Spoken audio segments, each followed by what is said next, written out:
আমরা মধ্যযুগের সাহিত্য নিয়ে আলোচনা করব আজকে। কিন্তু পুরোটা মধ্যযুগের সাহিত্যে অনেক বড় একটা সিলেবাস বা অনেক অনেক বিষয় এখানে চলে আসে। আহ, তাই এখানে আমরা আহ, কয়েকটা ক্লাসে ভাগ করে মধ্যযুগের সাহিত্য আলোচনা করব। তো আজকে আমরা প্রথমে মধ্যযুগের সেই সাহিত্যের আহ, প্রথম ক্লাস, এবং প্রথম ক্লাসে আমরা এখানে মধ্যযুগটা কি, মধ্যযুগের ভিতরে একটা অন্ধকার যুগ আছে, সেই অন্ধকার যুগটা কি কি সাহিত্য এই সময় পেয়েছি আমরা, সেই সব বিষয়গুলো নিয়ে মোটামুটি আলোচনা করব। তো সবাই আহ আশা করি আগে আমার ক্লাসগুলো করেছেন। যদি আপনি নতুন ক্লাস করে থাকেন এবং যারা ফেসবুক লাইভে এই ক্লাস দেখছেন, কাইন্ডলি আপনাদেরকে বলবো যে আপনারা যদি ভালো লেগে থাকে তাহলে ভিডিওটা শেয়ার করুন।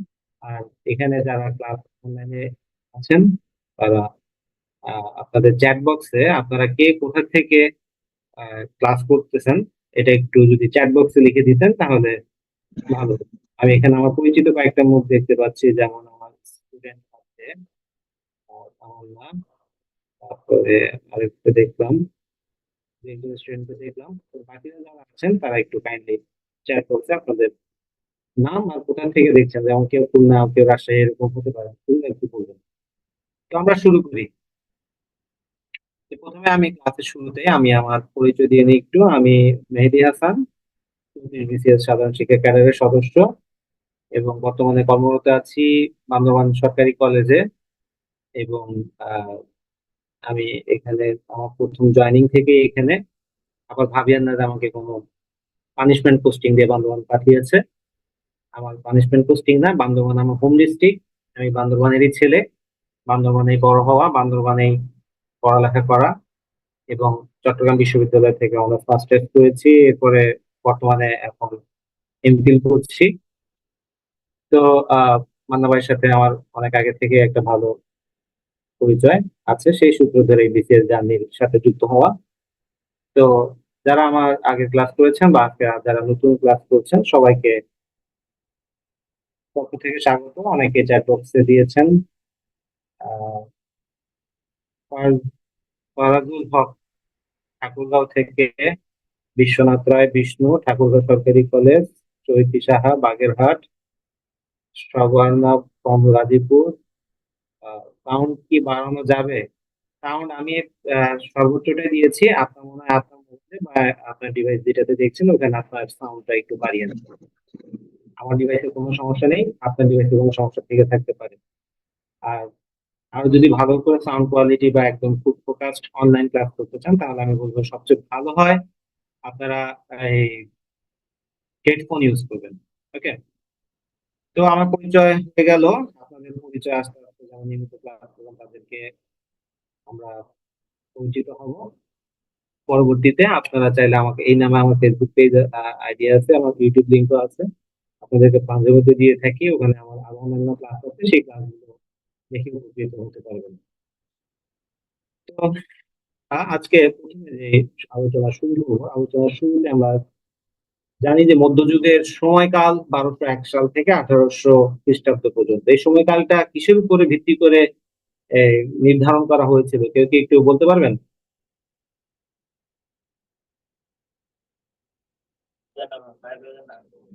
তার মধ্যযুগটা মূলত তুর্কি তুর্কিরা যখন উপমহারাষ্ট্রে শাসনভার গ্রহণ করে তখন থেকে 1800 সালে আগ পর্যন্ত, মাইকেল মধুসূদন দত্তের উদয়ের আগ পর্যন্ত যে একটা ধর্মকেন্দ্রিক যে মধ্যযুগটা ছিল, এই সাহিত্যটা বৈশিষ্ট্যের জন্য আর কি মধ্যযুগটাকে এরকম নামকরণ করা হয়েছে। মূলত ভিত্তি করে ধর্মের ধর্মের প্রভাবের ভিত্তিতে। এরপর 1800 সালের পরে ধর্মকে বাদ দিয়ে আরো অন্যান্য কিছু বিষয় এড করা হয়, যার জন্য পরবর্তীতে ওটাকে আধুনিক যুগ বলছে আর এটাকে মধ্যযুগ। আচ্ছা, আমরা সাহিত্যের যুগ বিভাগ নিয়ে এর আগে ক্লাসে আলোচনা করেছিলাম, সুন্দরভাবে উত্তর দিয়েছেন Farazul Haque, right? Um right? তো ফারাজুল ইয়েস হক স্যার। বলেছেন, হ্যাঁ সুন্দর করে বলেছেন। তো আমাদের বাংলা সাহিত্যের যুগ বিভাগ অনেকে অনেক ভাবে করেছে, ধর্মের ভিত্তিতে করেছে, রাজনৈতিক প্রেক্ষাপট বদলের ভিত্তিতেও করেছে। আমাদের এখন যে আমরা যে তিনটা যুগ দেখি, প্রাচীন যুগ, মধ্যযুগ এবং আধুনিক যুগ, সেটা কিন্তু পুরোপুরি রাজনৈতিক প্রেক্ষাপট বদলের উপরে ভিত্তি করে করা হয়েছে। আমরা মধ্যযুগের সময়কাল 1201 থেকে 1800 সাল পর্যন্ত আহ ধরা হয়ে থাকে, কারণ আমরা জানি যে 1204 সালে ইকতার-উদ্দীন বখতিয়ার খিলজি কি করে, তার মাত্র 17 জন আহ সেনা নিয়ে কি করে নদিয়ার রাজা লক্ষণ সেনকে পরাজিত করে বাংলা বিজয় করেন, এবং তখন থেকে আমাদের মূলত মধ্যযুগের শুরু হয়েছে।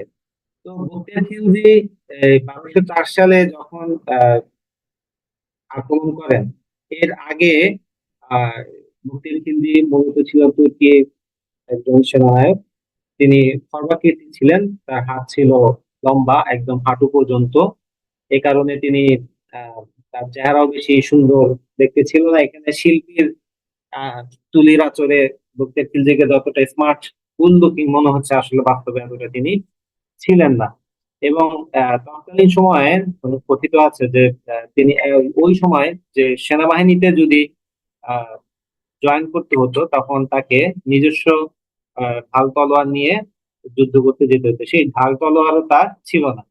এভাবে একসময় বিভিন্ন ঘাটের পানি খেতে খেতে একসময় তিনি একটা এলাকার দায়িত্ব পান, এবং সেখান থেকে তার সবচেয়ে বড় যে জিনিসটা ছিল, উচ্চাকাঙ্ক্ষী ছিল, উচ্চাকাঙ্ক্ষী তিনি ছিলেন, এবং সেই উচ্চাকাঙ্ক্ষা থেকে তিনি আহ, এই মানে এই অবস্থানে আসতে পেরেছিলেন। এর আগে অনেকেই বাংলা জয় করার চেষ্টা করেছিল, কিন্তু পারেনি। ইকতার-উদ্দীন বখতিয়ার খিলজি পেরেছিল। রাজা লক্ষণ সেনকে পরাজিত করেছিলেন। যে মাত্র 17 জন সেনা সদস্য নিয়ে আসলে যে কথাটা বলা হয়, এটা এমন ছিল না। লক্ষণ সেন যখন নদিয়াতে ছিলেন, তখন কিন্তু নদিয়ার একদিকে নদী, আর দুই দিকে ঘন জঙ্গল, এবং আরেক দিকে যে পর্বতের মাঝখান দিয়ে একটা আহ রাস্তা ছিল, সেখান দিয়ে আমাদের লক্ষণ সেন সৈন্য পাহারায় রেখেছিলেন, যাতে কেউ এখান থেকে আক্রমণ করতে আসলেও দিক দিয়ে প্রতিহত করা যায়। কিন্তু বখতিয়ার খিলজি কি করলো, ঘন জঙ্গলের ভিতর দিয়ে চারদিক থেকে নদী আক্রমণ করলো। এখানে তার সেনা দক্ষতা তার সবচেয়ে বেশি ছিল। ঘন জঙ্গলের ভিতর দিয়ে বিশাল সেনাবাহিনী আগানো মুশকিল, এই কারণে তিনি ছোট ছোট দলে ভাগ হয়ে আহ, এগিয়ে যান। তো এই জঙ্গলের ভিতর দিয়ে যে তারা এসে আক্রমণ করবে, এটা লক্ষণ সেন কখনো ভাবতেও পারেননি। তো এই ইয়াতে দেখা গেল যে কি, তিনি যখন ওখানে পৌঁছালেন, তখন তার সাথে মাত্র 17 জন কি সেনা ছিল, অশ্বারোহী ছিল। তারা ঘোড়া ব্যবসায়ী পরিচয় দিয়ে আহ দুর্গের ভিতর প্রবেশ করে, এবং ওখানেই তখন তারা তাদের আসল রূপে ফিরে আক্রমণ দিয়ে করে। এবং এই আক্রমণে তখন তারা যখন আক্রমণ করেছে, পাশাপাশি ততক্ষণে বাকি সৈন্যরাও কি বাইরের থেকে এসে আক্রমণ শুরু করেছিল। এভাবেই মূলত বখতিয়ার খিলজি বাংলা জয় করেন। সে আরেক ইতিহাস, আমরা এটা নিয়ে কখনো অন্য কোনো সময় আলোচনা করবো ইতিহাসের চ্যাপ্টারে। তো এই যে বখতিয়ার খিলজির শাসনের মাধ্যমে, লক্ষণ সেনকে পরাজিত করার মাধ্যমে কিন্তু বাংলায় মুসলিম শাসনের সূচনা হলো। এর আগে যে সেন শাসন আমল ছিল, সেটি ছিল ধর্মীয় দিক থেকে আপনার হিন্দু ধর্মাবলম্বীদের। এর আগে ছিল পাল সাম্রাজ্য, সেটা ছিল বৌদ্ধ শাসকদের। এরপরে আসলো ইকতার-উদ্দীন বখতিয়ার খিলজি, তারা কি ছিল মুসলিম। তো এই মুসলিম শাসনের সূচনা হওয়ার কারণে আমাদের মধ্যযুগের শুরুটা হয়েছিল। আমরা পুরো বাংলা সাহিত্যে মধ্যযুগ বলতে যা দেখবো, তৎকালীন সময়টা ছিল পুরোপুরি কি মুসলিম শাসনামল। তো ইকতার-উদ্দীন বখতিয়ার খিলজি তো শাসনভার গ্রহণ করলেন। তো দেখা গেল যে এখানে তার শাসনভার গ্রহণ করার পরে আমাদের একটা অন্ধকার যুগ দেখা গেল। সেই অন্ধকার যুগটা কি? এই অন্ধকার যুগ নিয়ে ডক্টর হুমায়ুন আজাদ একটা খুব সুন্দর কথা বলেছেন, যে অন্ধকার যুগ বিষয়টা হলো সাহিত্যের বিভাজিত যুগের একটা পর্যায়, যে সময় ওই নির্দিষ্ট সাহিত্যের নিদর্শন মেলে না। এটা আসলে বলা হয়ে থাকে যে এই যে যে 1201 সাল থেকে 1350, এই 150 বছরের সময়কাল, এই 150 বছরের সময়কালে বাংলা সাহিত্যের নিদর্শন পাওয়া যায়নি। তো বাংলা সাহিত্য যেহেতু পাওয়া যায়নি, তাই ধরে নেওয়া হয় এই সময়টা অন্ধকার ছিল, এই সময় কোনো সাহিত্য রচনা করা হয়নি। তো আমাদের এই অন্ধকার যুগের যে বিষয়টা, সেটা নিয়ে অনেকগুলো ধারণা আছে। তার মধ্যে কিছু উল্লেখযোগ্য ধারণা হলো এই অন্ধকার যুগে আমাদের তুর্কি অত্যাচার, খরা, বন্যা, মহামারী, এরকম করে কয়েকটা থিওরি ধারণা করা হলো। তবে তুর্কি অত্যাচার নিয়ে অনেকে বললেন যে তুর্কি অত্যাচার এই যে যে মুসলিম শাসনরা আসলো, মুসলিম শাসকরা এসে এখানে তারা এমন অত্যাচার শুরু করলো যে এই 150 বছরে সাহিত্য রচনার কথা কেউ চিন্তাও করেনি। এরপরে এই জন্য আমরা এই পার্টটা কেন আসলো, কারণ তুর্কি নাচন একটা কথা আছে আমাদের। এই তুর্কি নাচন মানে হচ্ছে যে তুর্কির ঘোড়া যেগুলো আছে, ঘোড়া যখন আহ ফুলের মতো হয়ে যায়, সে কিন্তু তাকে কন্ট্রোল করা যায় না, সে আশেপাশে যা আছে সব পাড়িয়ে তার খুর দিয়ে একদম দলিত মথিত করে ফেলে। তো এই যে এখান থেকে ধারণা করা হয় যে তুর্কিরা এখানে অত্যাচার চালিয়েছিল। তো এই বিষয়ে আমার ডক্টর হুমায়ুন আজাদ আবার একটা হচ্ছে যে তুর্কিরা এদেশে এসেছিল রাজত্ব করতে, তারা এসেছিল এখানে রাজা হতে, শাসন করতে এসেছিল, তারা লুণ্ঠন করতে আসেনি। আমরা যেমন বর্গী, যে মারাঠা সম্প্রদায় যারা ছিল তারা যেভাবে বর্গী মানে ডাকাতি করতে আসতো, সেই রকম তাদের কোনো ইচ্ছা তাদের ছিল না। এই বর্গীরা কথিত আছে যে মারাঠিরা, এই বর্গী মানে বলা হয় যারা মারাঠি তাদেরকে, তারা বের হতো একটা 7 হাত লম্বা একটা বল্লম আর একটা কম্বল নিয়ে কি বের হতো, ওইটা দিয়ে তারা কি মানে ডাকাতি করতে বের হতো। এরকম একটা ধারণা ছিল। আমরা এরকম গল্প বা ইয়াও শুনি যে খোকা ঘুমালো পাড়া জুড়ালো, বর্গি এলো দেশে, হ্যাঁ, তারপর কি বুলবুলিতে ধান খেয়েছে খাজনা দিব কিসে, এরকম কথা আমরা শুনেছি। তো এই যে যে বর্গীরা যেভাবে লুণ্ঠন করতো সেরকম কিন্তু তারা যদি করতো, তারা 150 বছর ধরে একটা চিন্তা করেন যে 150 বছর ধরে যদি একটা শাসক সরকার কোনো জায়গায় গণহত্যা, লুণ্ঠন ইত্যাদি চালায়, তাহলে সেখানে কিন্তু কোনো কেউ বেঁচে থাকার কথা না। মাত্র 16 বছরে কত কিছু হয়ে গেছে না, ঠিক কি না? পাকিস্তানিরা আমাদের 23 বছরে কত কিছু করছে না। সেখানে 150 বছরে এত মানবাধিকার এত কিছু ছিল না।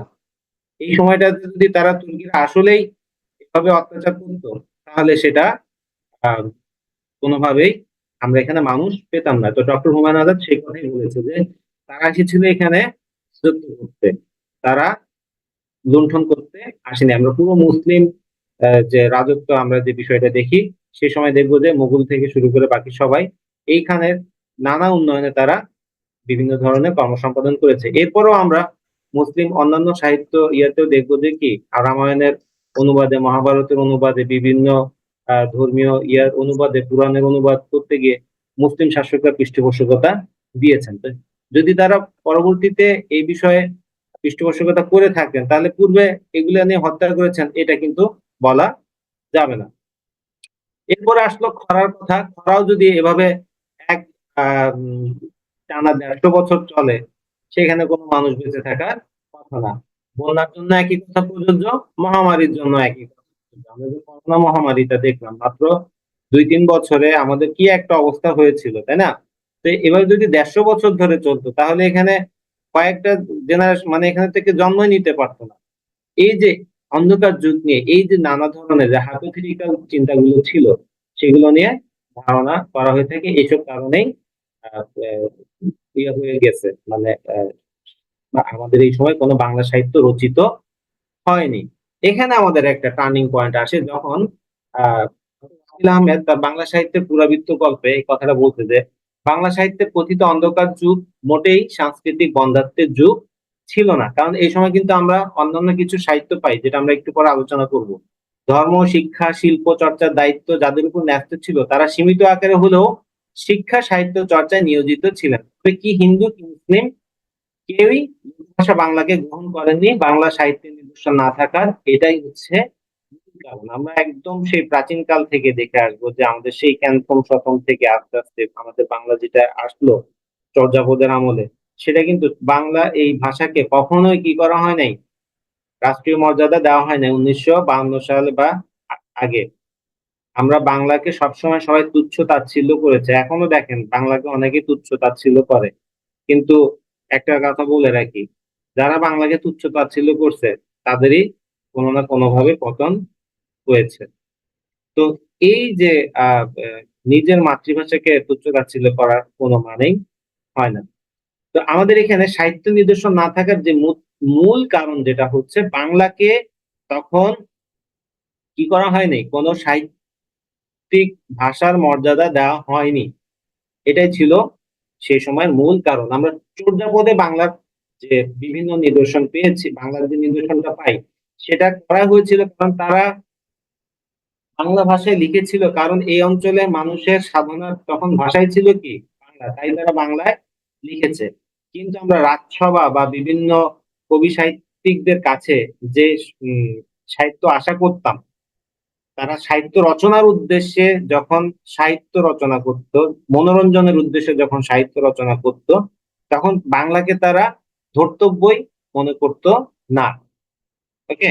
আর আমাদের চর্যাপদ কিন্তু আমরা দেখবো সেটা কোনো সাহিত্য সৃষ্টির উদ্দেশ্যে রচনা করা হয় নাই, সম্পূর্ণ ধর্মীয় উদ্দেশ্যে, সাধনার উদ্দেশ্যে সেটা রচনা করা হয়েছে। এই কারণে আমাদের এই অন্ধকার যুগে যে বিভিন্ন সাহিত্য নিদর্শনগুলো আমরা পাইনি, তার মূল কারণ ছিল বাংলাকে গুরুত্ব না দেয়া। তো প্রকৃতপক্ষে বঙ্গবন্ধু বঙ্গবিজয়ের ফলে বাংলা সাহিত্য শাসন থেকে মুক্তি পায়, এটার কথা, এই কথাটা হচ্ছে ডক্টর দীনেশ চন্দ্র সেনের। আমরা জানি ডক্টর দীনেশ চন্দ্র সেন বাংলা ভাষা সাহিত্যের অন্যতম একজন গবেষক তিনি ছিলেন। এছাড়াও তিনি আরো অন্যান্য বিভিন্ন পুঁথি সংগ্রহ করেছেন।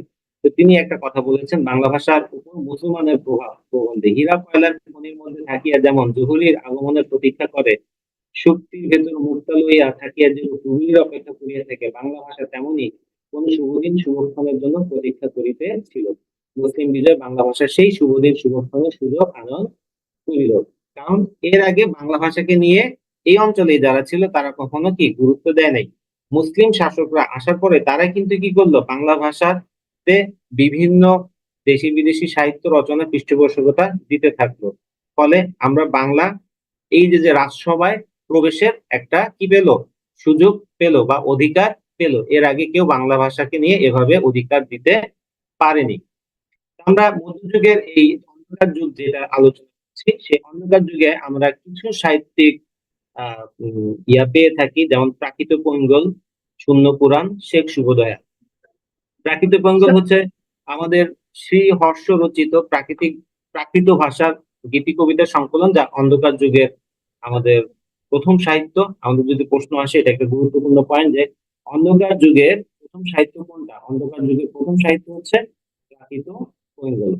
এরপর আসছে আমাদের শূন্য পুরাণ। শূন্য পুরাণ রামায়ণ পণ্ডিত ধর্মপুত্রের শাস্ত্র গ্রন্থ, সংস্কৃত ভাষায় মিশ্রিত 51টি অধ্যায়ের চম্পু কাব্য। এই চম্পু কাব্য বলতে বোঝায় যে যখন কোনো কাব্য পদ্য এবং পদ্য দুইটা মিলেই লেখা হয়, তখন সেটাকে বলা হয় চম্পু কাব্য। এই শূন্য পুরাণের ভিতরে আরেকটা নিরঞ্জনের উষ্মা বা নিরঞ্জনের উষ্মা নামক একটা অংশ বিশেষ আমরা দেখি।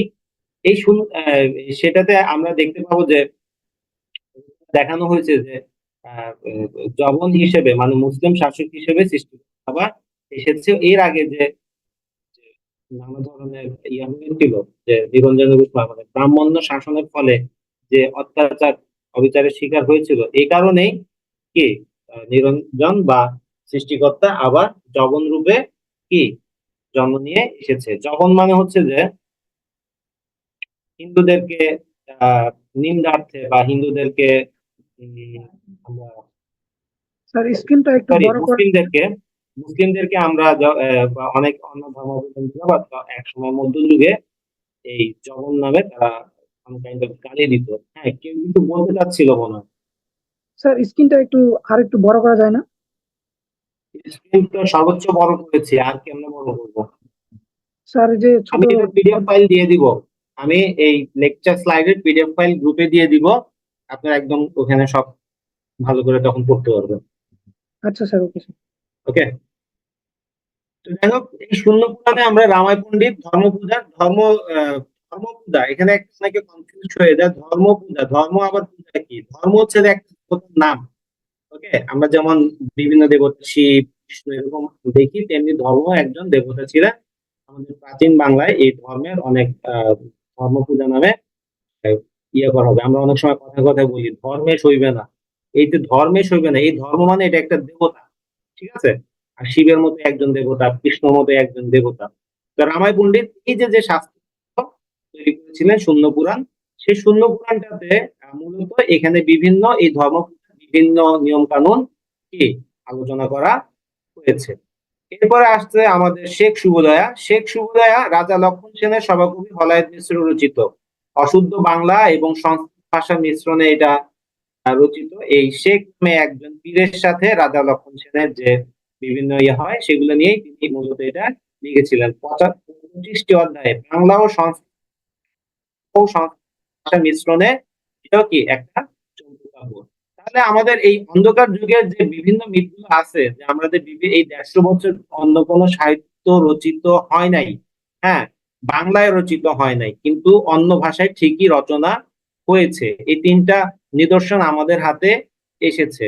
অন্য ভাষায় সাহিত্য, বাংলা ভাষায় হয়তোবা সাহিত্য রচনা হয়েছিল, কিন্তু সেগুলো আমাদের হাতে এসে এখনো হয়তোবা কি পৌঁছায়নি, বা আমরা এখন সেগুলো অজানা রয়ে গেছে, বা ইতিহাসের ইয়াতে সেগুলো কি হারিয়ে গেছে।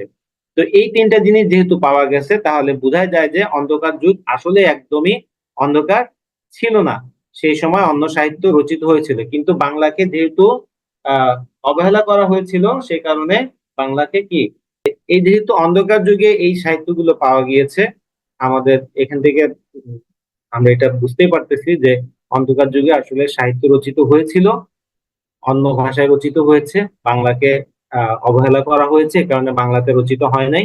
কিন্তু আমরা সংস্কৃত ভাষায় বা এখানে আমরা দেখি যে এগুলো রচনা হয়েছে, বা অন্য কোনো সাহিত্য হয়তো বা রচিত হয়েছে, সেটা আমাদের হাতে এসে পৌঁছতে পারেনি। তো এই গেল আমাদের অন্ধকার যুগের সাহিত্য। আমাদের এখন আমাদের মধ্যযুগের আসল সাহিত্যে প্রবেশ করব। আমাদের মধ্যযুগের সাহিত্যগুলোর যে ধারাসমূহ আমরা দেখি, এখানে মূলত 4টি প্রধান ধারা পাওয়া যায়। সেই 4টি প্রধান ধারা হলো মঙ্গল কাব্য, বৈষ্ণব পদাবলী, রোমান্স ধর্মী প্রণয় উপাখ্যান এবং অনুবাদ সাহিত্য। মঙ্গল কাব্য ধারার ভিতরে আমরা দেখবো যে মঙ্গল কাব্য নিয়ে বিভিন্ন মঙ্গল কাব্য আছে। অন্নদা মঙ্গল, চণ্ডী মঙ্গল, মনসা মঙ্গল, ধর্ম মঙ্গল। হ্যাঁ, এই মঙ্গল কামনা করে যে কাব্যগুলো রচনা করা হতো, হ্যাঁ, সেটাকে বলা হচ্ছে আমাদের মঙ্গল কাব্য।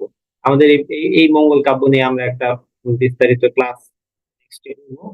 এখানে মঙ্গল কাব্যটা মূলত আখ্যান আখ্যান কাব্য। আখ্যান কাব্য মানে কি? আখ্যান মানে হচ্ছে যে গল্প। আখ্যান মানে কি? গল্প। মানে একটা পুরো গল্প এখানে। আমাদের মঙ্গল কাব্য ধারার কিছু বৈশিষ্ট্য আমরা দেখি, যে এখানে লেখক যে মঙ্গল কাব্য লিখেন, তিনি স্বপ্নে আদেশ পান দেবীর কাছ থেকে। এখানে যে দেবীদের কথা বা পূজা প্রচলনের কথা বলা হয়, সেই পূজার একটা দেবী স্বর্গ থেকে কোনো কারণে বিচ্যুত হয়ে মর্তে আসেন, এবং সেখান থেকে তিনি তার ইয়াকেও তার পূজা প্রচলন হয়, এবং তিনি আবার স্বর্গে ফিরে যান। এই মঙ্গল কাব্য ধারার এইভাবে কিছু বৈশিষ্ট্য আমরা দেখবো। এগুলো নিয়ে আমরা পরবর্তী ক্লাসে বিস্তারিত আলোচনা করব। আরেকটা হচ্ছে বৈষ্ণব পদাবলী। এই বৈষ্ণব পদাবলী হচ্ছে রাধা কৃষ্ণের প্রেমকে উজ্জীবিত করে রাধা আহ, জীবাত্মা, কৃষ্ণ মহাত্মা বা পরমাত্মা, এই যে বিষয় ভিতরে খন্ড খন্ড কাব্যের যে আহ, সংকলন, সেটাই হচ্ছে আমাদের বৈষ্ণব পদাবলী। এই বৈষ্ণব পদাবলী নিয়ে আজকের ক্লাসে আমরা বিস্তারিত আলোচনা করব। এরপর আসছে আমাদের রোমান্স ধর্মী প্রণয়। রোমান্স ধর্মী, এখানে রোমান্স কি বুঝি? রোমান্স আমরা অনেকে মনে করি যে আসলে নায়ক নায়িকার লটর পটর লটর পটর, আসলে ওরকম না। রোমান্স বলতে এখানে বোঝাচ্ছে যে অলৌকিক, হ্যাঁ, অলৌকিক ঘটনা সম্বলিত, ঠিক আছে? এখানে যে যে সাহিত্যে অলৌকিক ঘটনা থাকবে সেটাকে বলা হয় রোমান্স। আর রোমান্টিকতা, যদি আমরা রোমান্টিকতা ইয়ে করি, সেটা হচ্ছে রোমান্টিকতাই। কারণ দেখেন, এই রোমান্স ধর্মী প্রণয় অপেক্ষান, এই প্রণয় অপেক্ষান যখন আমরা বলতেছি, তখন মানে এটা হচ্ছে যে প্রণয় রিলেটেড, রিলেটেড ভালোবাসার কাহিনী রিলেটেড কোন ঘটনা।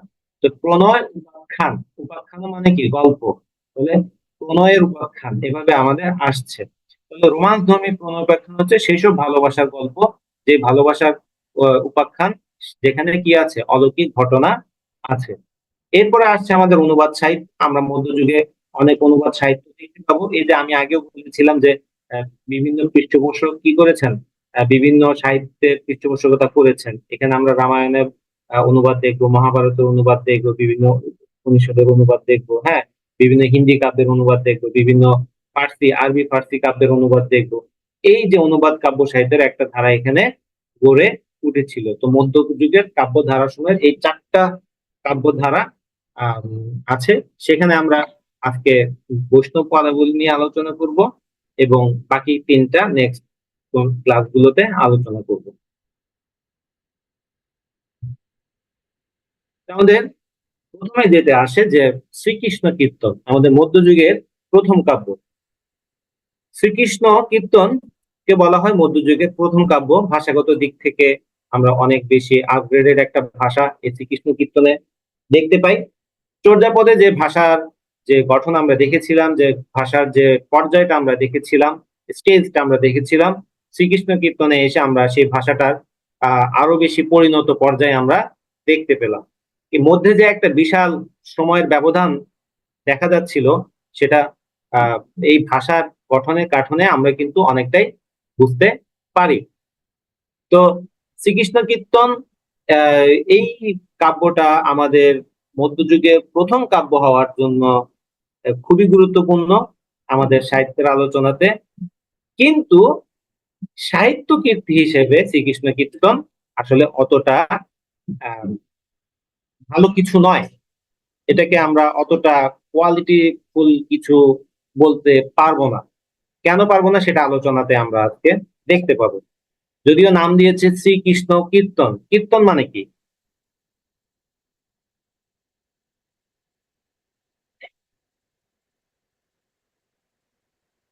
এই কীর্তন মানে কি? কারো গুণের বর্ণনা করা, ঠিক আছে?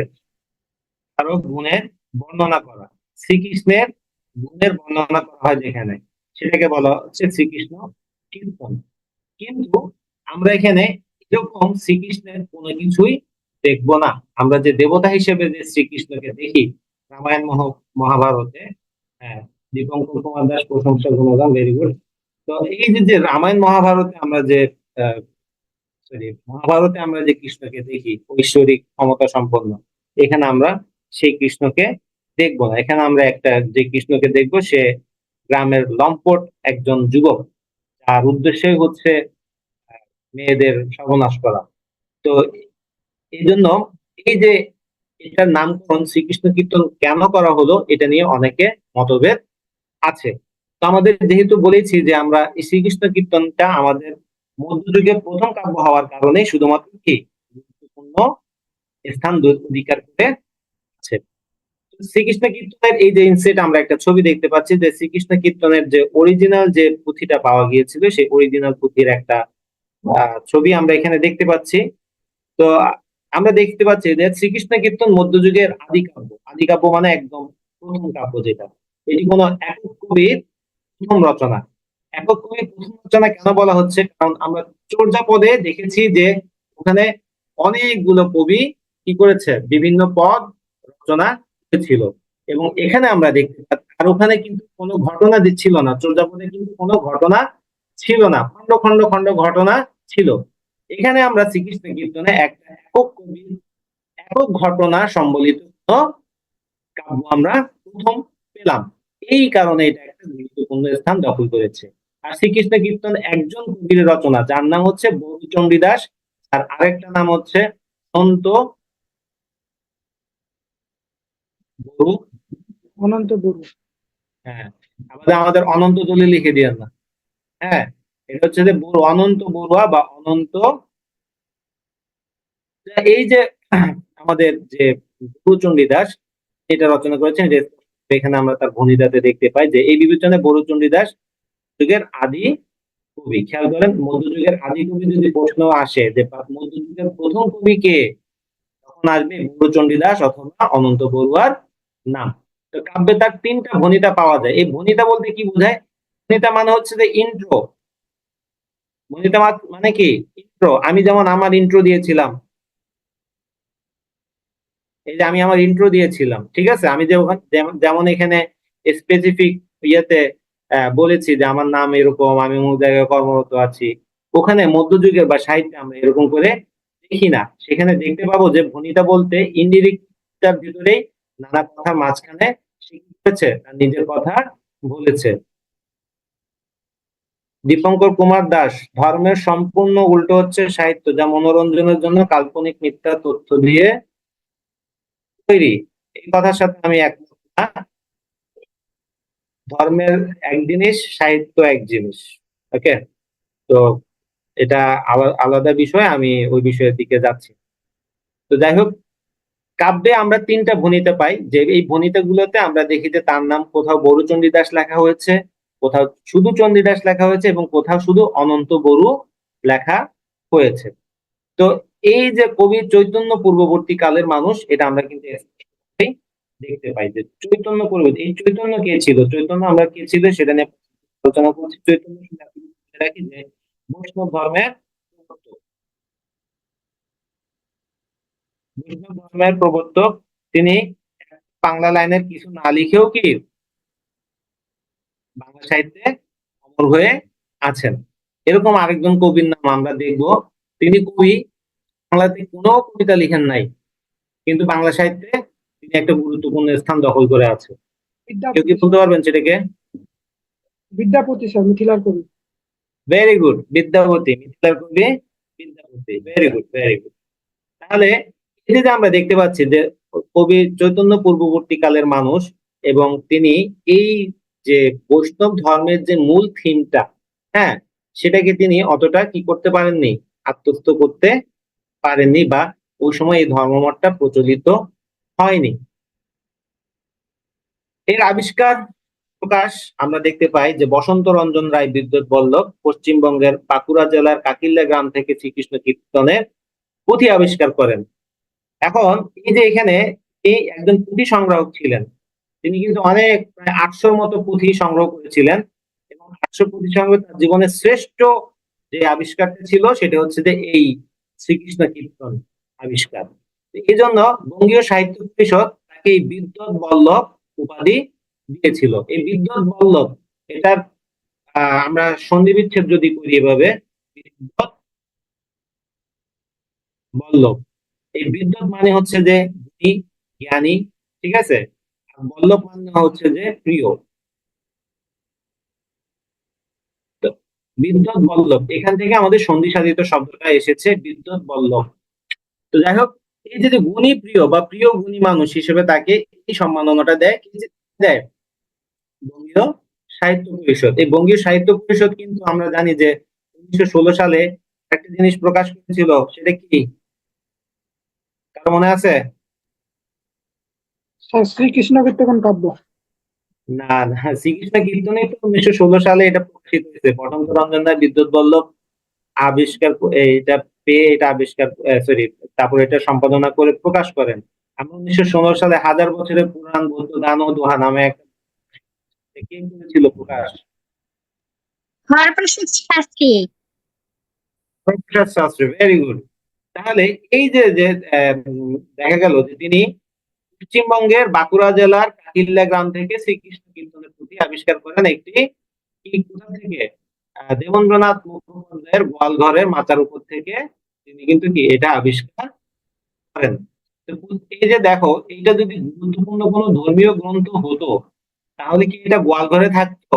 অবশ্যই গোয়ালঘরে থাকতো না, কিন্তু এটা গুরুত্ব ছিল শুধুমাত্র প্রাচীনত্বের কারণে, অ্যান্টিক মূল্যটাই এখানে বেশি ছিল। তো পুঁথিটির সঙ্গে একটা চিরকুট পাওয়া যায়, সেখান থেকে জানা যায় যে 250 বছর আগে বিষ্ণুপুরের রাজগ্রন্থশালায় এটি রাখা ছিল। এর প্রথম দুটি পাতা, মাঝের কয়েকটি ও শেষের পাতাগুলি পাওয়া যায় না। এটা কারণ আমরা এই যে শ্রীকৃষ্ণ কীর্তনের পুরো গল্পটা যখন আমরা দেখবো, লাস্টের দিকে গল্পের কি হয়েছে পরিণতি, সেটা আমরা জানতে পারি না।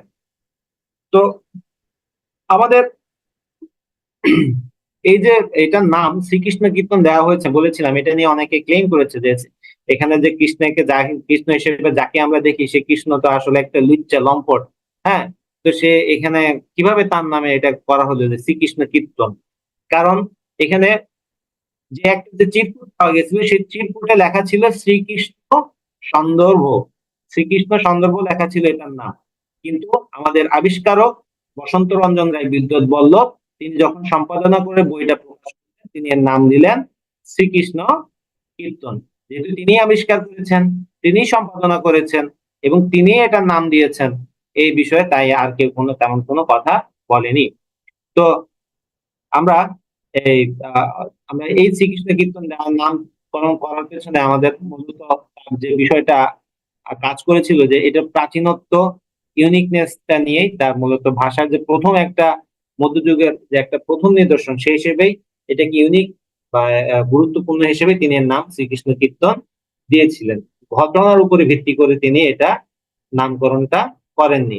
আমরা যদি শ্রীকৃষ্ণ বা রাধা কৃষ্ণের যে প্রেমের যে মাহাত্ম্য বা মহত্ব যদি এটা বুঝতে চাই, হ্যাঁ, আমরা এই যে আধুনিক কালে আমরা সুনীল গঙ্গোপাধ্যায়ের লেখা একটা রাধাকৃষ্ণ নামে একটা বই আছে। সুনীল গঙ্গোপাধ্যায় রাধাকৃষ্ণ,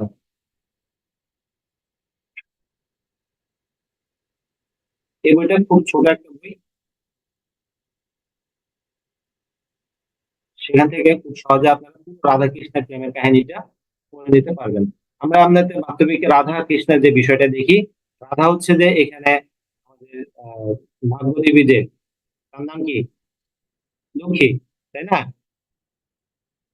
হিন্দু ধর্ম অবলম্বনে লক্ষ্মী এবং কৃষ্ণ হচ্ছে বিষ্ণু। বিষ্ণুর অবতার হিসেবে কৃষ্ণ এসেছে এবং লক্ষ্মী এসেছে রাধা হিসেবে। এবং এই রাধার আহ, যে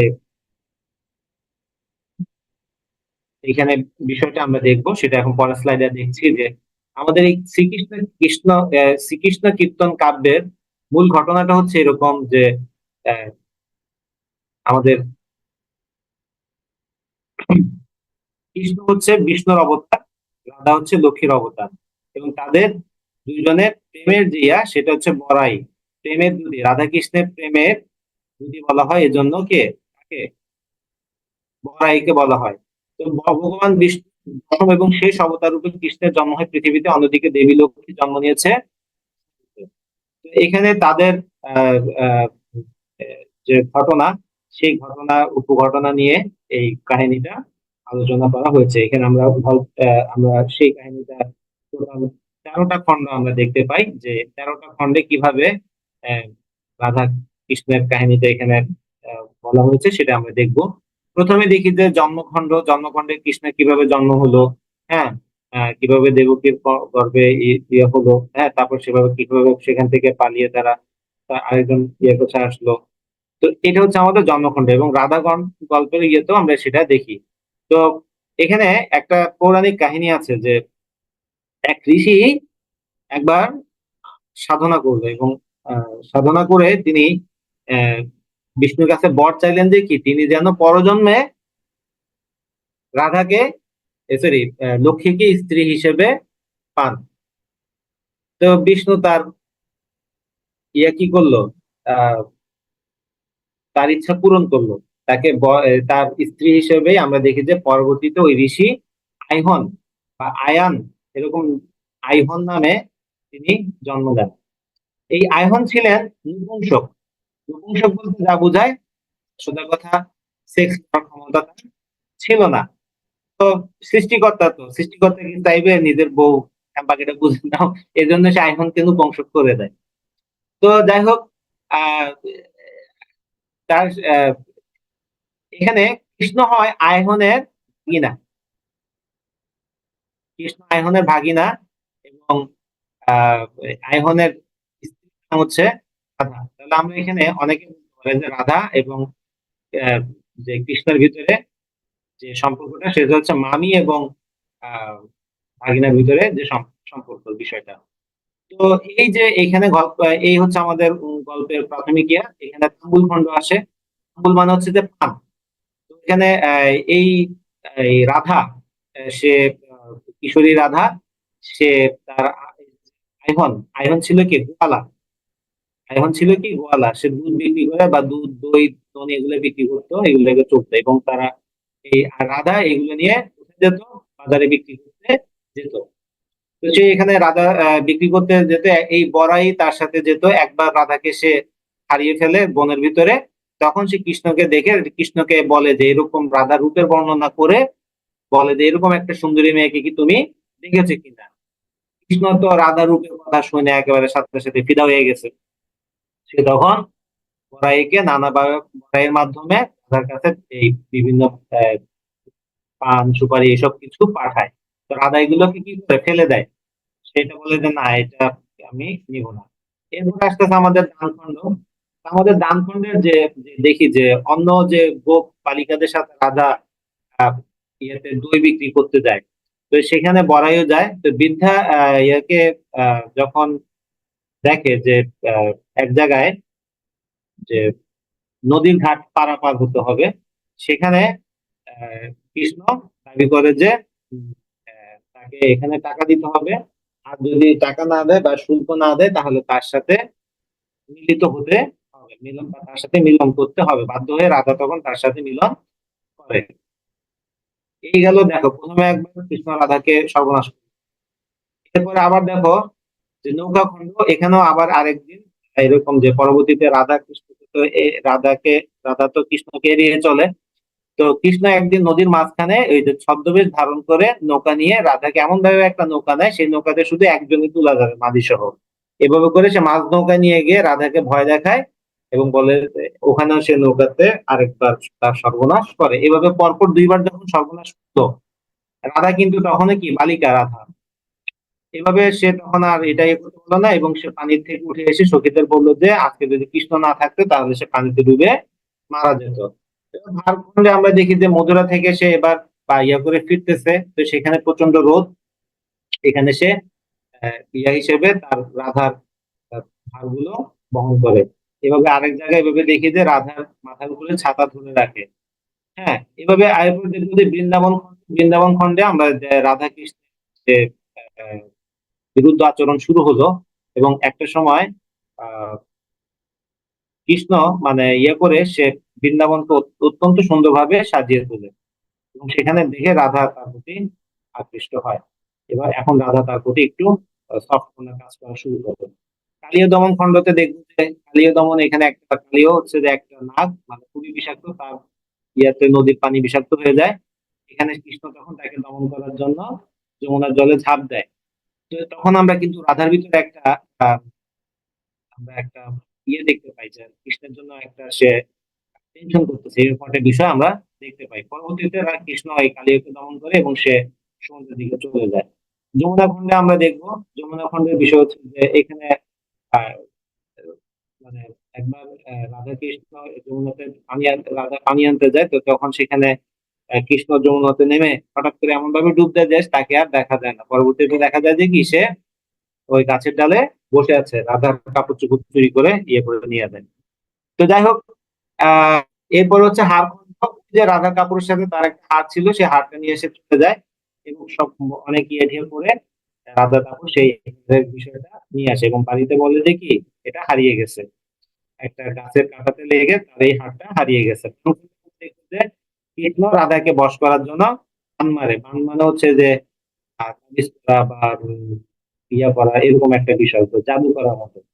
এরপরে আমরা দেখবো যে বংশীখণ্ড, এখানে রাধা কৃষ্ণের বাঁশি চুরি করে রাখে, কারণ কৃষ্ণ বাঁশি বাজালে রাধা আর কোনোভাবেই নিজেকে পারে না। এরপর আমরা দেখবো যে রাধা বিরহ।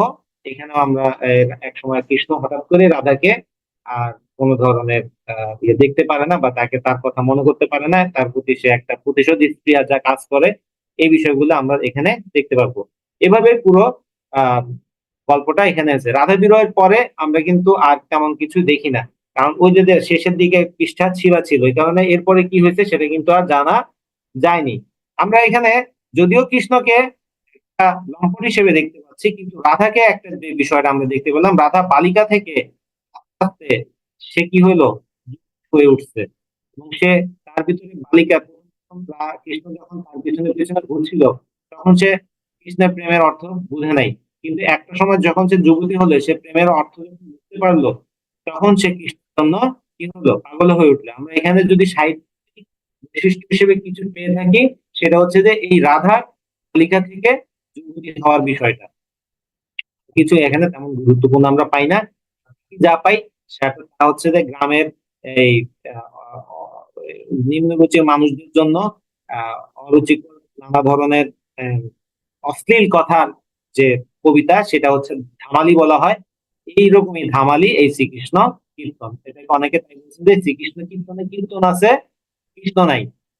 কে বলছে যে এটা কি শ্রীকৃষ্ণ কীর্তন, কোনো কীর্তন নাই, এটা একটা কি ধামালি। ধামালি মানে হচ্ছে যেখানে আহ, আদি রসাত্মক কথা মানে ইয়ে করে বলা হয়, হ্যাঁ, সেটাকে বলা হয় ধামালি। কারণ আমরা এই যে এখানে এক সময় দেখতে পাচ্ছি যে এখানে সরাসরি রাধাকে ধর্ষণের করার যে বিষয়টা উঠে আসছে রামখণ্ডে এবং নৌকাখণ্ডে। হ্যাঁ, আবার আমরা এখানে দেখতে পাই যে রাধা মানে তাকে অনেক বিশ্রী বিশ্রী ভাষায় কথা বলে, বিশ্রী কথা বলে। হ্যাঁ, যেমন এক জায়গায় রাধা বলে যে তুমি নদীতে ডুবে মরো। তো তখন কৃষ্ণ বলতেছে আমি আহ, কেমনে ডুবে মরবো?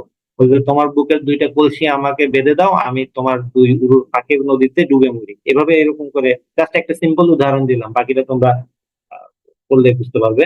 এই হচ্ছে আমাদের শ্রীকৃষ্ণ কীর্তন কাব্যের কাহিনী।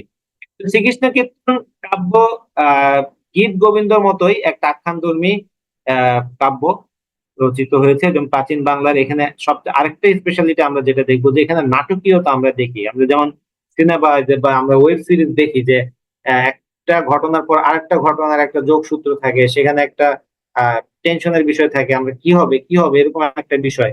এরকম একটা নাটকীয়তা আমরা দেখি যে এক সময় যে কৃষ্ণ রাধাকে ছাড়া থাকতে পারতো না, সেই কৃষ্ণ হঠাৎ করে কেন রাধার প্রতি এত বিরূপ মনোভাব ইয়ে তৈরি হলো। আবার এই যে রাধা কৃষ্ণকে দেখতে পারতো না, সেই রাধাই এখন কৃষ্ণের জন্য পাগল প্রায়।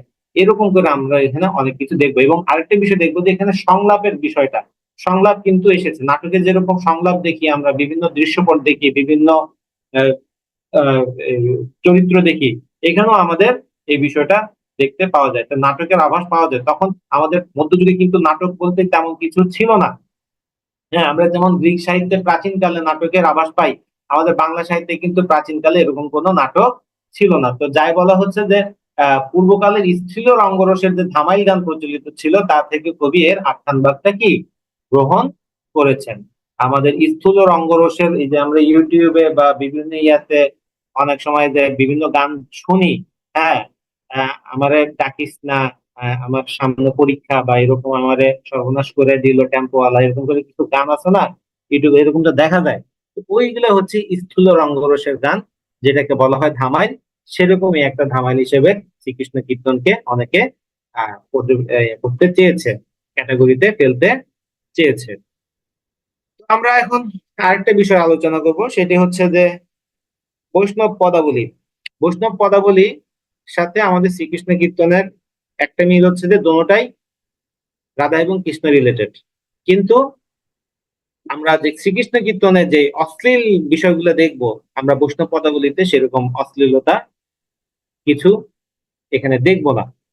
তো আমাদের এই বৈষ্ণব পদাবলী এ কারণে বিশ্ব দরবারে বাংলা সাহিত্যের শ্রেষ্ঠ নিদর্শন হিসেবে এখনো কি করা হয়, তাকে মূল্যায়ন করা হয়। বৈষ্ণব পদাবলীর চাইতে বেশি আর কেউ কি আহ কোন সাহিত্য এত বেশি বিশ্ব সাহিত্যে জায়গা করে নিতে পারেনি, বা যে বিশ্ব সাহিত্যে আলোচিত হয়নি। এখনো বৈষ্ণব সাহিত্য নিয়ে, বৈষ্ণব পদাবলী নিয়ে অনেক ধরনের কি হচ্ছে কথা এখানে বলা হচ্ছে।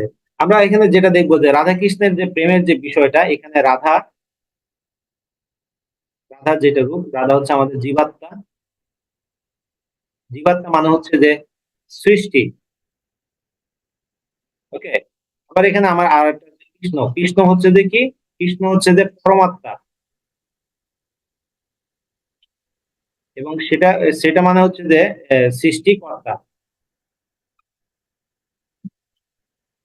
তো এখানে কথা বলি, মূল বিষয়বস্তু হচ্ছে সৃষ্টিকর্তা তার ভেতর থেকে তিনি আর একটা সৃষ্টি আমাদেরকে তৈরি করেছেন, এবং তিনি তার সৃষ্টির সাথে লীলা খেলায় মজে আছেন। তিনি তার সৃষ্টির সাথে কি লীলা খেলা করতেছেন। এখানে রাধা এবং কৃষ্ণের যে আহ অভিসার বা প্রণয়, হ্যাঁ, সেটা এই বৈষ্ণব ভক্তরা ইয়ে করে, সেটা নিয়ে তারা উম, মনে করে যে এটাই একটা অনেক পুণ্যের কাজ বা এরকম বিষয় আসে। তা আমাদের এই বৈষ্ণব পদাবলী কিভাবে আসলো তা জানার আগে আমাদের জানতে হবে যে কি এই বৈষ্ণব ধর্মটা কি। তো আমরা জানি যে শ্রী চৈতন্যদেব, আমি আগে বলেছিলাম যে বাংলা সাহিত্যে শ্রী চৈতন্যদেব এমন একটা চরিত্র যা যিনি একটাও বাংলা কোনো কিছু লিখেননি, কিন্তু বাংলা সাহিত্যে তিনি অমর হয়ে আছেন। তো শ্রী চৈতন্যদেব 1486 থেকে 1533 সাল পর্যন্ত জীবিত ছিলেন এবং আহ তিনি বৈষ্ণব ধর্মের প্রবক্তা। এই বৈষ্ণব ধর্মটা কি কেউ বলতে পারবেন? স্যার আমার জানা মতে শিব এবং কালীর যে উপাসক, এরা এই দুই উপাসকের না না, সম্মিলিত। শিব কালীর যে ব্যাপারটা আসছে ওটা আরেকটা, ওটা নাথ ধর্মের সাথে আসে। এই বৈষ্ণব ধর্ম হচ্ছে রাধা কৃষ্ণ। হ্যাঁ, রাধা কৃষ্ণকে স্যার জীবাত্মা বৈষ্ণব বলতে কি বিষ্ণু বিষ্ণুর যারা দেব না, ইয়াকে বোঝায়? বুঝি নাই, আরেকবার। বললাম বিষ্ণুর বৈষ্ণব বলতে কি বিষ্ণুকে বোঝানো হয়েছে? না না না, বিষ্ণু তো হিন্দু ধর্ম মতে। এই বৈষ্ণব ধর্মটা হিন্দু ধর্মের একটা সংস্কার করা রূপ। কিভাবে বৈষ্ণব ধর্ম আসলো আমরা দেখতে পেলাম যে 1204 সালে যখন ইকবালউদ্দিন বখতিয়ার কি করলো, লক্ষণ সেনকে পরাজিত করে আহ আমাদের বাংলা জয় করলো, তখন দলে দলে মানুষ ইসলাম ধর্ম গ্রহণ করতে শুরু করে। এই ইসলাম ধর্ম গ্রহণ করতে শুরু করার অন্যতম মূল কারণ ছিল যে কি, যে এই যে লক্ষণ সেন বা সেন রাজত্বের সময় জানি যে বল্লাল সেনের আমলে কি হিন্দুদের যে 4টি বর্ণ প্রথা আছে, ব্রাহ্মণ, ক্ষত্রিয়, শূদ্র এবং বৈশ্য। ব্রাহ্মণ, ক্ষুদ্র, ক্ষত্রিয়, আরেকটা কি জানো, শূদ্র। তো এই যে যে 4টা বর্ণ আসে, সেই 4টা বর্ণ ইয়ে করা হয় বল্লাল সেনের আমলে। এবং ওখানে উম, এই বর্ণ প্রথার কারণে দেখা গেল যে কি এখানে যারা অরিজিনাল এই অঞ্চলের বাসিন্দা ছিল তাদেরকে দেয়া হলো সবচেয়ে নিচু জাতটা, এবং ব্রাহ্মণ ক্ষত্রিয় দেওয়া হলো যারা বাইরে, ব্রাহ্মণ ক্ষত্রিয় এবং বৈশ্য দেওয়া হলো কাদেরকে, যারা বাইরে থেকে এখানে এসেছিল। সেনরা কিন্তু এই অঞ্চলের শাসক ছিল না, তারাও বাইরে থেকে এখানে এসেছিল, উত্তর ভারত থেকে তারা এখানে এসেছিল। তো তারা এখানে এসে এই উম, এই যে যে বর্ণপ্রথা চালু করলো, সেই বর্ণপ্রথাতে একদম আমাদের যে এখানকার প্রাচীন যে বাঙালি যারা ছিল তাদেরকে দিল সবচেয়ে নিচু জাতটা, শূদ্র। ফলে কি হলো, এই যে যে বর্ণপ্রথার একটা সরল গ্রাসে জীবনটা একদম দুর্বিষহ হয়ে ওঠে। যে সেন শাসন আমলে অনেক সম্প্রদায় কি তাদের ধর্ম পালন করতে পারেনি। এই কারণে কিন্তু চর্যাপদের চর্যাকাররা কি করেছিল, পালিয়ে নেপাল চলে ছিল। তো লক্ষণ সেন যখন বা ইয়া হলো, তারপর এই সময় যে বর্ণপ্রথার যে একটা মারাত্মক অন্ধকার একটা বিষয় ছিল, সে কারণে দলে দলে সবাই কি ইসলাম ধর্ম গ্রহণ করতে শুরু করে। এবং কারণ ইসলাম ধর্মে কোনো জাত প্রথা ছিল না, সে জাত প্রথা না থাকার কারণে মানুষ দেখলো যে এখানে তো কোনো জাতপাত নাই, আমরা এখানে তাহলে ভালো হবে, বা এরকম করে তারা ওখানে জয়েন করতে লাগলো। তো ফলে একটা সময় হিন্দু ধর্ম বিলীন হয়ে যাওয়ার মতো একটা অবস্থা তৈরি হলো। তখন এই শ্রী চৈতন্যদেব তিনি চিন্তা করলেন যে কি কেন এই হিন্দু ধর্মের আজকে এই অবস্থা। এই অবস্থার অন্যতম মূল কারণ হচ্ছে এই ধর্মপ্রথা। এই কারণে তিনি কি করলেন, নতুন একটা ধর্মমত আবিষ্কার করলেন বা প্রবর্তন করলেন। সেখানে রাধা কৃষ্ণকে বলা হলো জীবাত্মা এবং মহাত্মা। এর সাথে কিন্তু আমাদের ইসলাম ধর্মের সুফিজমের বা সুফিবাদের বিষয়টাও চলে আসে। সেই সুফিবাদের বিষয়টাকে আমি ব্যাখ্যা করতেছি। এখানে বলা হচ্ছে যে রাধা কৃষ্ণ আসলে এখানে কোনো কি হবে না, এখানে কোনো জাতপাত নাই। কিন্তু মানুষ এমন এক প্রাণী, সে যেখানে যায় সেখানে কি করে, শ্রেণীকরণ করে। হ্যাঁ, কিভাবে শ্রেণীকরণ করে, যেমন আমরা বৈষ্ণব ধর্মমত প্রতিষ্ঠিত হয়েছিল, কোনো জাতপাত এখানে থাকবে না, কিন্তু পরবর্তীতে এখানেও এসে দেখবো উচ্চ বর্ণের বৈষ্ণব, নিম্ন বর্ণের বৈষ্ণব, এরকম একটা জাতপাত এখানে চলে আসে। আবার ইসলাম ধর্ম, যেখানে ইসলাম ধর্মে বলা হয়েছে কোনো জাতপাত নাই, সেখানে বলতে আশরাফ, আতরাফ, সিয়া, সুন্নি, ওয়াহাবিস, হ্যাঁ, হানাফি, তারপরে আহলে হাদিস, এরকম করে অনেকগুলো দলে কি হয়ে গেছে, ভাগ হয়ে গেছে না। তো এই যে যে মানুষ, যেখানে যে মানুষ হচ্ছে এমন একটা প্রাণী যেখানে যে সে শ্রেণীকরণ করে। এই যে আপনারা এখন বিসিএস হবেন, হ্যাঁ, বিসিএস হইলেও দেখবেন যে কি ক্যাডার, নন ক্যাডার, হ্যাঁ, এরকম অনেক সমস্যা আপনাদের সামনে আসবে। কেউ হচ্ছে প্রমোশন পাচ্ছে, কেউ প্রমোশন পাচ্ছে না, এইরকম অনেক অনেক সমস্যা আপনাদের সামনে আসবে। তো কোনো জায়গায় আসলে শান্তি নেই, সব জায়গায় এই শ্রেণীকরণ আছে। মানুষ যতদিন বেঁচে থাকবে ততদিন পর্যন্ত এই শ্রেণীকরণ জিনিসটা চলতে থাকবে। তো যাই হোক, শ্রী চৈতন্যদেব কি করলেন, তিনি এই বৈষ্ণব ধর্মের প্রবর্তন করলেন। এই কারণে এখন বৈষ্ণব ধর্ম তো প্রবর্তন করলেন, ধর্মীয় একটা তো আমার কি থাকা লাগবে, যেমন হিন্দু ধর্মের মন্ত্র আছে, ইসলাম ধর্মে কোরআন শরীফ আছে, হ্যাঁ, এদেরও তো একটা কিছু ধর্মীয় ইয়ে করে থাকতে হবে, ধর্মীয় ইয়ে হিসেবে। তো তখন তিনি কি করলেন, ওই যে চৈতন্যদেব তিনি যে রচনা করেছিলেন যে রাধা কৃষ্ণের প্রেমের ইয়া হিসেবে যে আধ্যাত্মিক বিষয়গুলো তিনি রচনা করেছিলেন, সেগুলোকে তিনি কি করতেন, বারবার পাঠ করতেন, এবং সেটা তিনি এখান থেকে আবেগ আপ্লুত হয়ে যেতেন। এই জন্য এই চৈতন্য দেব চণ্ডীদাসের এই ইয়েগুলো পড়তেন, পদাবলীগুলো পড়তেন দেখেই সেটা পরবর্তীতে বৈষ্ণব ধর্মের ধর্মীয় ইয়েতে পরিণত হয়ে যায়। কিন্তু খেয়াল করো, আমরা যে বিদ্যাপতি বা চণ্ডীদাস বা বড়ু চণ্ডীদাস যাদের কথাই বলতেছি, এরা কিন্তু সবাই চৈতন্য দেবের আগে এসেছিল, এবং তারা কিন্তু বৈষ্ণব ধর্মকে উপজীব্য করে এই সাহিত্যগুলো রচনা করেনি। বৈষ্ণব ধর্মকে উপজীব্য করে পরবর্তীতে সাহিত্য রচনা হয়েছে। আমাদের বাংলা বঙ্গভাষা ও সাহিত্য গ্রন্থে ডক্টর দীনেশচন্দ্র সেন এরকম প্রায় 164 জন পদকর্তার কথা বলেছেন, এবং পদকর্তা বা এই যে যারা বৈষ্ণব পদ লিখে তাদেরকে পদকর্তা অথবা মহাজন বলা হয়। এখানে রবীন্দ্রনাথও লিখছে, কাজী নজরুল ইসলাম লিখছে, হ্যাঁ, আধুনিক কালে এসে অনেকে বৈষ্ণব পদাবলী লিখছে। তো এই যে বিষয়টা আমরা দেখতে পাই যে বৈষ্ণব পদাবলীতে এভাবে ভার্সেটাইল একটা কি পর্যায়ে চলে যায়। বলছিলাম এখানে বৈষ্ণব ধর্মের যে মূল বিষয় ছিল যাত্রা থাকবে না, এবং সৃষ্টির সাথে সৃষ্টির একটা কি থাকবে, ভালোবাসার সম্পর্ক থাকবে। আমাদের দেশে আমরা মানুষরা ধর্ম পালন করি কিসের জন্য? আমি ওই যে ও মাই গড একটা মুভি আছে, ও মাই গড, এটা দেখছেন? পরেশ রাওয়ালের, অক্ষয় আর পরেশ রাওয়ালের একটা মুভি আছে ও মাই গড, মুভিটা আমি দেখছি। ওখানে একটা কথা, ওখানে যে ভিলেন থাকে মিঠুন, সে একটা কথা বলে যে we are not God loving people, we are God fearing people. মানে সৃষ্টিকর্তাকে আমরা ভয় পাই, আমরা সৃষ্টিকর্তাকে ভালোবাসি না। এই কারণে কিন্তু কি এই জিনিস আমরা করি। আমরা আসলে বেশিরভাগ মানুষ ধর্ম পালন করি কেন, অন্যায় বা পাপ থেকে দূরে থাকি কেন, ওই যে মরার পরে দোজখে যাব বা নরকে যাব, এই চিন্তা থেকে কিন্তু যাই।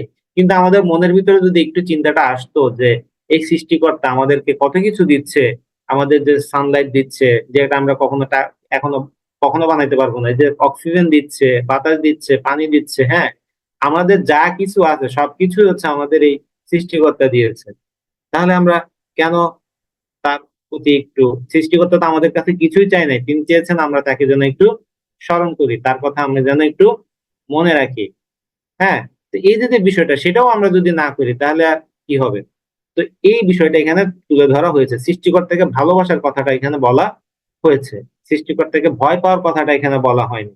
তো এই যে আমরা রাধা কৃষ্ণের প্রেমের মাহাত্ম্য, আমরা এখানে রাধা যে কৃষ্ণের নাম মামি ছিল না কি ছিল, সেগুলো এখানে কোনোভাবেই ধর্তব্য হয় না। এখানে মূলত যেটা দেখা হয় যে সৃষ্টিকর্তা প্রথমে আমাদের কাছে এসেছে, পরে সৃষ্টি এখন তাকে পাওয়ার জন্য কি করতেছে, খুঁজে বেড়াচ্ছে। আমরা যদি এদিক থেকে দেখি যে একটু আমাদের ধর্মের ধর্মীয় গুলোতে দেখি যে প্রথমে সৃষ্টিকর্তা ইসলাম ধর্ম মতে, খ্রিস্টান ধর্ম মতে, হ্যাঁ, বা ইহুদি ধর্ম মতে সৃষ্টিকর্তা কি যুগে যুগে নানা মহামানব পাঠিয়েছে। হিন্দু ধর্মে এরকম আমরা দেখি যে বিভিন্ন মহামানব এসেছে, তারা কি করছে, সৃষ্টিকর্তার কথা বলেছে। আমাদের ইসলাম ধর্মে আমরা দেখি নবীর কথা যেটা দেখি, হ্যাঁ, এভাবে একটা সময় কিন্তু কি হলো, সৃষ্টিকর্তা এই যে তাদের ইয়েটা আসা বন্ধ হয়ে গেল। তো আমরা এখানে দেখি যে কৃষ্ণ আর সৃষ্টির কাছে আসতেছে না, রাধার কাছে সে আর আসতেছে না। এরপর আমরা কি দেখবো, রাধা এখন সৃষ্টিকর্তাকে মানে কৃষ্ণকে পাওয়ার জন্য পাগল হয়ে খুঁজতেছে। আমরা এখন কি, আমাদের কাছে মেসেঞ্জার আসে না, আমাদের কাছে আর কোনো নবী রাসূল আসে না, হ্যাঁ, কিন্তু আমরা এখন কি সৃষ্টি তাদের দেখানো পথ ধরে আমরা তাকে সৃষ্টিকর্তাকে খুঁজে ইয়ে করতেছি। আমরা যে ইসলাম ধর্ম মতে যদি আমি বলি, অন্য ধর্মটা আমি বলবো না, কারণ আমি আমারটা নিয়েই বলি, যে ইসলাম ধর্মে আমাদের বেহেশতে যাওয়ার অন্যতম মূল একটা কারণ কি, এটা কিন্তু আমরা অনেক হুজুরেই বলে না। হুজুরা খালি কি বলে, ওই বেহেশতে গেলে ফ্রি বিরিয়ানি খাওয়া যাবে, বেহেশতে গেলে এরকম হুরপুরি পাওয়া যাবে, তারা কত সেক্সি সুন্দর, এরকম এই ব্লা ব্লা ব্লা এরকম মানে ইয়ে বর্ণনা দেয়। আসল যে জিনিসটা বেহেশতে গেলে একজন বান্দা পাবে সেটা হচ্ছে যে আল্লাহর সাথে তার মোলাকাত হবে, আল্লাহর সাথে তার দেখা হবে, আল্লাহ আমাদেরকে দেখা দিবেন। আমাদের এই যে সারা জীবন আমরা তার দেখা পাওয়ার জন্য কিন্তু কি অধীর হয়ে আছি। এই জিনিসটা চিন্তা করলে কিন্তু আমাদের হয়। তো যাই হোক, একটু অন্য লাইনে চলে গিয়েছিলাম, দুঃখিত এর জন্য। তো যাই হোক, আমরা এখানে রাধাকৃষ্ণের এই বিষয়টা আমরা দেখতে পেলাম বৈষ্ণব ধর্মে কিভাবে এসেছে জীবাত্মা এবং পরমাত্মার প্রতীক হিসেবে। তো বৈষ্ণব পদাবলীর কয়েকটা রস আছে। আমাদের সেই রসগুলোতে দেখি যে শান্ত রস, দাস্য রস, সখ্য, বাৎসল্য এবং মধুর।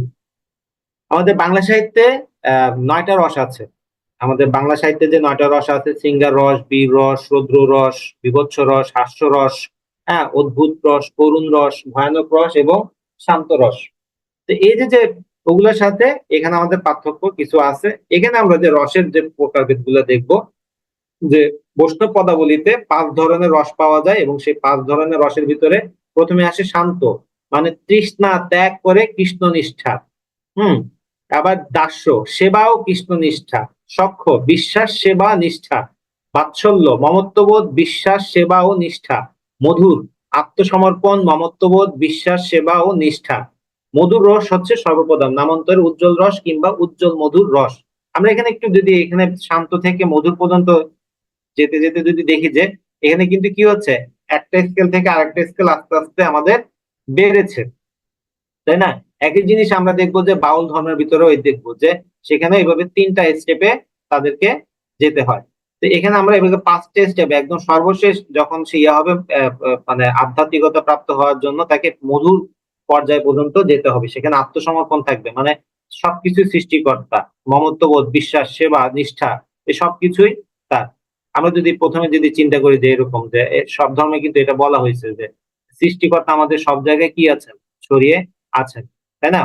তো একইভাবে এখানেও এটা বলা হচ্ছে যে সৃষ্টিকর্তা সব জায়গায় ছড়িয়ে আছেন। তো এই, ইয়া এই বিষয়ে আহ, অন্যান্য অনেক বিষয় আলোচনা আছে ধর্মীয় দিক থেকে। সোজা কথা হচ্ছে যে আমাদের একটা লেভেলে যেতে হলে একটা কিছু বাড়তি কিছু কি থাকতে হবে, যোগ্যতা থাকতে হবে। আমরা এখন বিসিএস ক্যাডার হওয়ার চিন্তা ভাবনা করতেছি, আমাদের বাকি 10 জনের চাইতে আমাকে আরো অনেক বেশি চিন্তা ভাবনা করতে হবে। বাকি 10 জনে যা পড়বে আমাকে তার চিন্তা করলে হবে না। আমাকে চিন্তা করতে হবে যে আমাকে আরো অনেক বেশি, আরো গভীর ভাবে, আরো ইয়ে করে জানতে হবে। আমার বাকি 10 জনের যা আছে তা কম্পেয়ার করে আমার আমার যা আছে ওরও তা আছে, ওর এই জিনিসটা আছে আমার কাছে নাই। তাহলে বুঝতে হবে আমাকে এটা ডেভেলপ করতে হবে। গ্রোথ, নিজেকে, নিজের গ্রোথটা সবসময় বাড়াতে হবে। এই গ্রোথ মানে কি? গ্রোথ মানে যে তুমি অনেক গাইড বই মুখস্থ করে ফেলবে তা না। চিন্তা ভাবনা থেকে শুরু করে তোমার জ্ঞানের পরিধি সবকিছু আস্তে আস্তে বাড়াতে হবে, এবং ফলে তুমি তখন একটা সময় গিয়ে দেখবে যে ইনশাল্লাহ তোমার বিসিএস টা হয়ে যাবে। তো যা বলছিলাম যে এখানেও দেখতে পাচ্ছি যে বৈষ্ণব পদাবলীতে রসের প্রকারভেদে এভাবে 5টা রসের কথা বলা হচ্ছে: শান্ত, দাস্য, সখ্য, বাৎসল্য এবং মধু। দেখি সবাই একবার মনে মনে করে ফেলেন তো এটা। ওকে, এরপরে আমরা দেখবো যে স্থান বৈষ্ণব পদকর্তাগণ। আমাদের অনেক বৈষ্ণব পদকর্তা আমরা পাই, কিন্তু আসলে এতগুলো পড়ার দরকার নেই, শুধু এই 4জন সম্পর্কে আমাদের একটু ভালোভাবে জেনে নিতে হবে। যে চৈতন্যদেব পূর্ববর্তী ছিল চণ্ডীদাস এবং বিদ্যাপতি, এবং চৈতন্য পরবর্তী ছিল জ্ঞানদাস এবং গোবিন্দ দাস। এখানে চণ্ডীদাস এবং বিদ্যাপতির ভিতরে কিছু আমাদের পার্থক্য আমরা দেখতে পাই। চণ্ডীদাস ছিল সম্পূর্ণরূপে একজন সাধক, যদিও তিনি বৈষ্ণব ধর্মকে সাধনার উদ্দেশ্যে তিনি কিন্তু এখানে লেখেন নাই। এখানে যেন দুঃখের কবি বা দুঃখবাদের কবি এরকম আমরা দেখতে পাই যে তিনি, মানে তার ইয়াতে যে কৃষ্ণ বিরহে তার মনে যে আকুলতা, রাধার যে ব্যাকুলতা, সেই জিনিসটা আমরা এখানে যেন আহ ছল ছল করছে তার হৃদয়টা আমাদের ইয়ার রাধার বিরহে। আবার এদিকে বিদ্যাপতিকে আমরা যেটা দেখবো যে বিদ্যাপতিতে আমরা দেখবো যে একজন পরিপূর্ণ নারী হিসেবে রাধাকে দেখবো, পরিপূর্ণ রাধাকে আমরা দেখতে পাই। আর এখানে আমরা কাকে দেখবো? বিরোহী চণ্ডীদাসের সাথে এই পার্থক্য হচ্ছে এখানে। আমরা এখানে দেখবো চণ্ডীদাসের রাধা বিরোহী রাধা, রাধা পরিপূর্ণ রাধা, প্রেমময়ী রাধা। এখানে চণ্ডীদাসের যে রাধাকে দেখবো ভিতরে কিছু আধ্যাত্মিক ব্যাপার আমরা দেখবো, কিন্তু বিদ্যাপতির রাধাকে দেখবো যে কি, সে অনেক বেশি মানবিক, অনেক মানবীয় চিন্তা ভাবনা তার ভিতরে কাজ করতেছে। বিদ্যাপতি তিনি ব্রজবুলি ভাষায় সাহিত্য করে রয়েছেন এই মহাবাদর, নহবতর শূন্য মন্দির মোর, এভাবে করে তিনি কি ব্রজবুলি ভাষাতে প্রশ্ন পদাবলী রচনা করে লিখেছেন। তো তার বিদ্যাপতিকে আরেকটা নাম বলা হয় যে মৈথিলার কোকিল বা মৈথিল কোকিল, এরকম করে নানা নামে ডাকা হতো, কারণ তিনি মিথিলা রাজসভার কবি ছিলেন। তো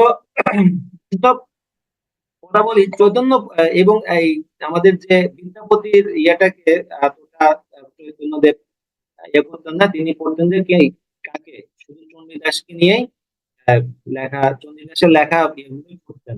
তো এই কারণে আমাদের পরবর্তীতে চণ্ডীদাস নামক একটা সমস্যা তৈরি হয়, সেটা নিয়ে আমি পরে ব্যাখ্যা করছি।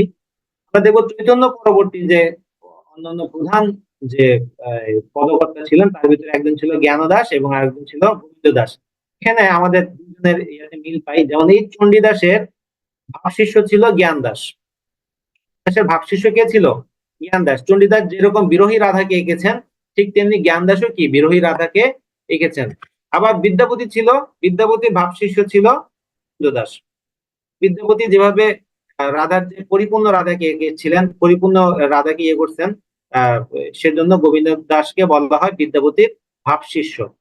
তো এই যে এই আমরা দেখলে পেলাম যে বিদ্যাপতি ব্রজবুলি ভাষায় রচনা করেছেন, সেটা একটা কৃত্রিম ভাষা, সম্পূর্ণরূপে কৃত্রিম ভাষা। এই কৃত্রিম ভাষায় ব্রজবুলি ভাষাতে কিন্তু পরবর্তীতে রবীন্দ্রনাথকেও আমরা কাব্য রচনা করতে দেখি। তো এই যে যে বিষয়গুলো আমরা প্রধান বৈষ্ণব পদকর্তাদের বিষয়গুলো আলোচনা করলাম, এখন আমাদের একটা সমস্যা, যেটা কথা বলেছিলাম যে চণ্ডীদাস সমস্যা। যেহেতু আমরা জানতে পারি যে চৈতন্যদেব শুধুমাত্র চণ্ডীদাসের লেখা কাব্য পড়তেন, তো এই কারণে অনেকেই কি করতো, কাব্য রচনা করত এবং এই বৈষ্ণব পদাবলী রচনা করত এবং লিখে না লেখা শেষ ইয়েতে নিজের নাম না লিখে লিখে দিত চণ্ডীদাস। যেমন আমরা ফেসবুকে অনেকে কি করি, আরেকজনের পোস্ট কপি করে নিচে লিখে দিই কি সংগৃহীত, তাই না? তো ঠিক তেমনি ওরা কপি করতো না, লিখতো নিজেই, কিন্তু যেহেতু চৈতন্য করবে বা চৈতন্য, তো সেই হিসেবে তারা সবারই লেখার একটা নিজস্ব স্টাইল থাকে। আমরা হুমায়ুন আহমেদের লেখার একটা নিজস্ব স্টাইল দেখবো, সুনীল গঙ্গোপাধ্যায়ের একটা আলাদা স্টাইল, মাইকেল মধুসূদন দত্তের একটা আলাদা স্টাইল, কাজী নজরুল ইসলামের একটা আলাদা স্টাইল আছে। লেখা পড়লে কিন্তু বোঝা যায় কোনটা কার স্টাইল।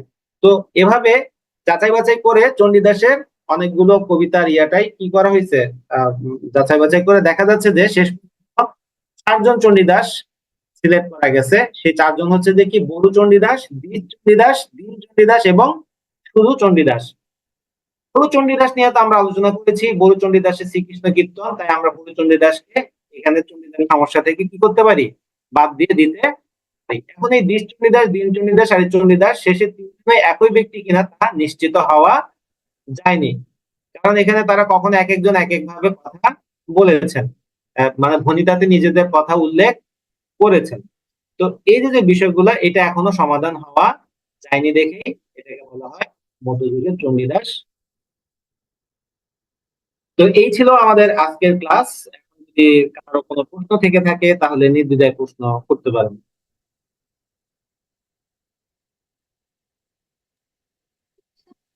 শ্রীকৃষ্ণ সন্দর্ভ, সন্দর্ভ মানে কি? শ্রীকৃষ্ণ সন্দর্ভ মানে হচ্ছে যে কাহিনী আর কি, বা ওই যে জীবনী, আর কিছু নাই স্যার, প্রশ্ন কোনো প্রশ্ন নাই? এতক্ষণ ধরে লেকচার দিলাম, কোনো প্রশ্ন নাই? তাহলে বুঝাই দিলেন স্যার। আচ্ছা, তারপরও আমি মনে করি আমি এখানে কিন্তু একদম খুব গভীর বিষয়গুলো এতটা বিস্তারিত আলোচনা করি নাই। তারপরে যদি কোনো প্রশ্ন থেকে থাকে আমাদের যে হোয়াটসঅ্যাপ গ্রুপটা আছে সেই হোয়াটসঅ্যাপ গ্রুপে নক করবেন, আমাকে নির্দ্বিধায় প্রশ্ন করতে পারেন। আর এখানে যারা ভিডিওটা দেখছেন লাইভে বা ইয়াতে, অবশ্যই এটা লাইক করবেন এবং শেয়ার দিবেন। আর যা বলছিলাম, যদি কোনো প্রশ্ন থেকে থাকে অবশ্যই অবশ্যই হ্যাঁ আমাকে ইনবক্স করবেন, আমি হোয়াটসঅ্যাপ যে গ্রুপটা আছে সেই হোয়াটসঅ্যাপ গ্রুপে সব প্রশ্নের উত্তর দেওয়ার চেষ্টা করব। ওকে, তাহলে আজকে এতটুকুই। ভালো থাকবেন সবাই, আল্লাহ হাফেজ। দেখা হবে আবার নেক্সট ক্লাসে। আমরা নেক্সট ক্লাসে মঙ্গল কাব্য নিয়ে আলোচনা করব, মঙ্গল কাব্যের উপরে একটা ক্লাস।